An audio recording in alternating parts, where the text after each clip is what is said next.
So in the previous video, I introduced you to the concept of a multiplexer, which is a digital circuit component comprised of the logic gates that we've been studying up until this point in the class. In this video, I will be introducing you to a second kind of digital logic component called a decoder. So here's what a decoder looks like. You'll notice that this particular decoder has 2 inputs and 4 outputs, so it's called a 2 to 4 decoder. And the way that it works is, depending on what these input values are, exactly one of these output values will be high at any given time. Exactly one output will be high. So if I put in 0, 0, for example, for my inputs, then the Y0 signal will be high. Or if I put in 1, 0, for example, which is a binary value 2, then Y2, the Y2 signal will be high. So you can think of a decoder in some sense as a binary decoder. I give it a binary value, and based on what that binary value is, the corresponding decimal number, or the corresponding signal over here on the output side, will be high.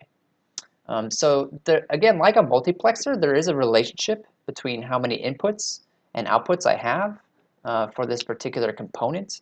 In this particular example, I have 2 inputs, right? So any binary value that I can represent with 2 bits can go from 0 to 3, or there are 4 possible output values. If I were to add an additional input over here so that I have 3 inputs, that would allow me to represent up to 8 output values for this particular component. That would be called a 3 to 8 decoder. So let's talk about how we can construct a decoder using logic gates. Here is the truth table for a decoder. You can see that if the input is 0, 0, like I just said, the output for Y0 is high. Notice from looking at this truth table, we can see that exactly one output will be high at any given point in time. We will never have more than one output high. We will never have all zeros across for the outputs either. One output will always be high, and exactly one output. So that makes constructing this circuit perhaps a little bit more complicated in some respects and a little bit less complicated in others. I only have 4 conditions here that I need to consider when constructing this circuit, but I also have 4 different outputs, so I have to write a different equation for each one of those outputs. So let's start to piece it together. For Y0, we can see that I1 and I0 should both be zeros. So the expression for that is I1 naught and I0 naught. For Y1, we can see a similar expression, I1 naught and I0. Then for Y2, we can see I1 and I0 naught. And then finally, for Y3, they both need to be high, so that would be I1 and I0.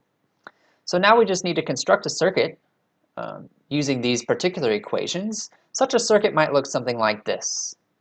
You can see, again, just like the multiplexer, we're going to make clever use of our inverters. We only need 2 inverters here, and we can route the output of those inverters to 2 different places as necessary. And then we have 4 AND gates, 1 for each output. So if I were doing this with a 3 to 8 decoder, I would expect to see 8 AND gates over here and 3 inverters over here. Similar decoders follow a similar pattern, much like the multiplexers. This about wraps it up for decoders, and actually this also wraps up the first section of the course. Everything that we've seen up until this point is going to be on our first exam, so it might be useful to go back and take a look at some of the previous videos and help review for the exam that's going to be happening next week.